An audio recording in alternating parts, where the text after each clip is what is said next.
In my opinion, this could be the best Jordan 1 low of 2023. Maybe even the best Jordan 1 of 2023. What's up, everybody? I'm Seth Fowler, and today I'm reviewing the upcoming Air Jordan 1 Low Black Toe. These are top. I would buy it if it was a golf shoe. I prefer the highs. Alright, so I ordered these a couple weeks ago, and they're finally here. There was no instant ship options on GOAT, so I just had to go with regular GOAT, so it took a while. But they're here, and I think I got them for I'll put it up on screen because I don't remember exactly, but not too much. Not enough to where I felt bad about it, but more than I probably should have paid for them. So inside the box, we've got a pair of shoes that I have not yet seen. This is my first impressions of them before I do the full review and I wear them for a couple days. The box is a standard Jordan 1 box, it looks like. Now, Jordan 1 lows have been incredibly popular over the last year and a half. I mean, more so than they've ever been. Inside this box, we've got a pair of shoes that I think could be one of the most popular sneakers of the year. Obviously, it's a Jordan 1, as you guys probably saw from the thumbnail and the title and just the box of the sneakers. But you've got a pretty standard Jordan 1 box. Black with a red Nike logo on the top and on the sides. The tag of the box is different than standard Jordan 1 boxes because it's a Jordan 1 low. Size 9, the official colorway of this shoe is white, black, varsity red, and it's the Air Jordan 1 Retro Low OG. So because it's the OG version, it has the OG tags. It's a little bit, in my opinion, it's the best version of the Jordan 1 low. But with that being said, let's pop the top and see what we've got. That. I've actually been really looking forward to this shoe. Look at this. Oh, it comes with red laces pre-started in the shoe. Interesting. Comes with black laces. I was getting worried. I was like, I don't want to wear these with red laces. I will, but I don't want to. Next to a 2016 black toe, it's pretty similar. It's the same exact colorway.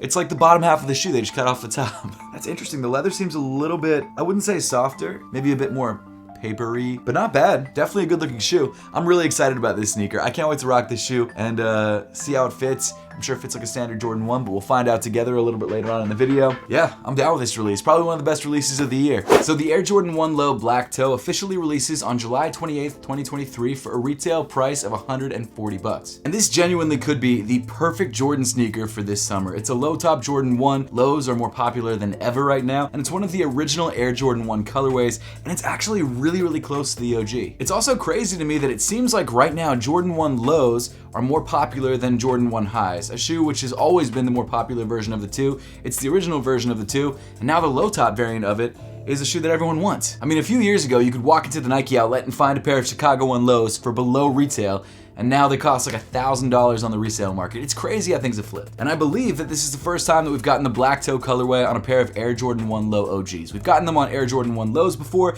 but not the OG makeup of the shoe with like the Nike Air on the tongue and things like that. So it's really exciting to get this release. And when you compare it to the 2016 black toes, the only pair of black toes that I have, it's actually very similar. In fact, this is actually even closer to the original shoe, obviously, the high top of the original shoe. The red on this shoe is actually a little bit closer to the original than the red on the 2016 pair. And while I love the original black toes, I mean, this shoe is amazing. It doesn't get much better than this. The black toe lows are a lot more wearable, especially in the summertime. And I know I'm gonna get a bunch of people saying in the comments that I prefer highs to lows. I do, it's true. The Air Jordan 1 Bread High is my favorite sneaker of all time. But in 2023, with a pair of shorts, I would go with these over these. And actually, earlier today, I went to the APTHCRY office and got some other people's opinions on this shoe too. Okay, so Chris, I'm gonna show you a pair of shoes, and you have to guess what shoe it is and the colorway. And the colorway? And the colorway.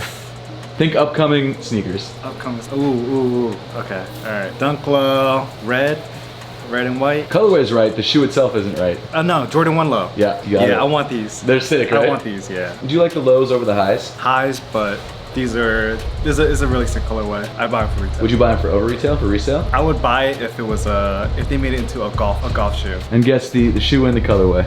Nike sign, Jordan 1 Low. You feel the color? Tumbled leather here, right? And I don't even know what Jordan 1 Low's coming out. It's the OG colorway. Chicago?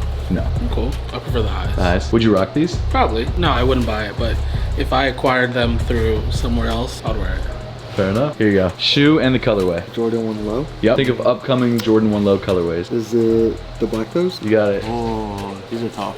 I would get these. Definitely trying to go for these myself. Would you pay resale for them? Maybe depending on what the price is, but if I could snag them for retail, definitely get them for retail. But now let's dive into the materials that make up this pair of Air Jordan 1 Low black toes. So starting off around the toe of the sneaker, you've got this surprisingly soft black leather mudguard. It's actually a lot softer than the UNCs that we reviewed earlier this week. I don't know why that is, but it seems like a better material even though this is a much cheaper shoe. I mean, maybe that's not the case, but the leather on the UNC ones felt a bit more plasticky than this, which feels super soft. Moving up to the center of the toe, you've got this white perforated leather, which isn't tumbled, but but it is pretty soft at the touch. It looks like my pair also came a little wrinkly too. In fact, Goat actually emailed me when I bought this pair and they said, hey, your pair is a little bit more wrinkled than other people's pairs. Do you want to return it or do you want to get a discount? And I said discount because I'm gonna wear this shoe, and so the fact that it's a little bit more creased doesn't really matter to me because I'm gonna crease it anyway, but just keep in mind that the retail pairs or the pairs that you buy from the store might not be as wrinkly as this pair. Continuing up on the shoe, you've got more of that black leather on the eye stays of the sneaker, which actually looks pretty nicely tumbled.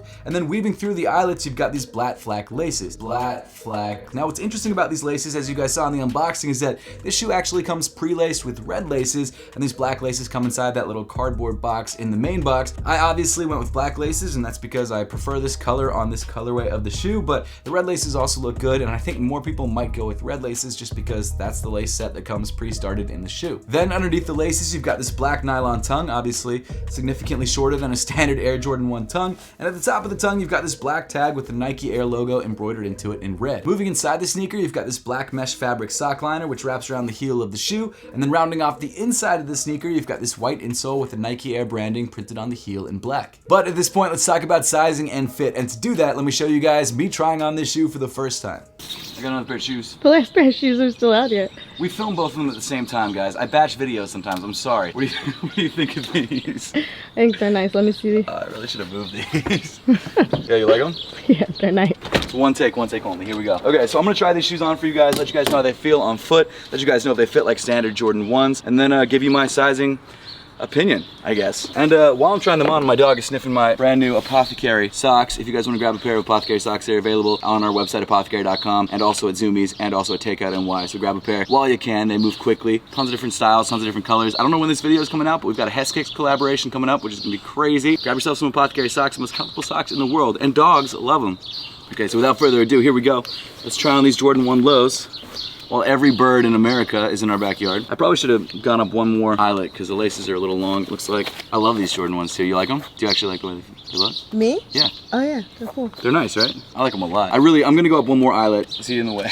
Yeah. Well, yeah, I'd say, I mean, as you probably expected, these do fit like a standard pair of Jordan 1 lows, which for me is true to size. For you, it's maybe something different, but I'm expecting it's true to size, so I would say go with your true size unless you wear something different in Jordan 1s. But grab a size 9, I am a size 9, these fit perfectly, and sizing-wise, as expected, which is good. Any last words, George? Just be careful. You don't think I have the steez? Just don't need to hurt yourself. I love these. I actually really like these a lot. But I guess with all that being said, back to the studio. Continuing back in the shoe, you've got some more of that white leather making up the midfoot panel of the shoe, and on top of that, you've got a black leather Nike swoosh. Then continuing around to the back of the shoe, you've got these two red leather panels that make up the heel of the sneaker. And like I mentioned before, the red is actually a lot less saturated than on the 2016 pair. It's visibly noticeable. But again, I think that is truer to the original Air Jordan 1 black toe. In addition to that, the leather also feels a little bit different than a standard pair of Air Jordan 1's leather. It feels a little bit more waxy, a little bit smoother, which I actually don't mind. It reminds me a lot of the Air Jordan 1 85s. Then to round things off on the top half of the shoe, you've got the Air Jordan Wings logo printed on the heel in black. No debossing or embossing in this case, it's just a straight on print, which I'm fine with. I would have preferred embroidery like with the Travis Scotts, but this is fine. Then moving down on the sneaker, you get to a pretty standard Air Jordan 1 midsole that comes in bright white, and rounding off the sneaker, you've got a red rubber outsole. So I really can't say it enough, but this might be the sneaker of the summer. This might be the best Air Jordan 1 to drop all year, and it was a sleeper, at least for me. I didn't think this shoe would be as great as it actually is, but now having it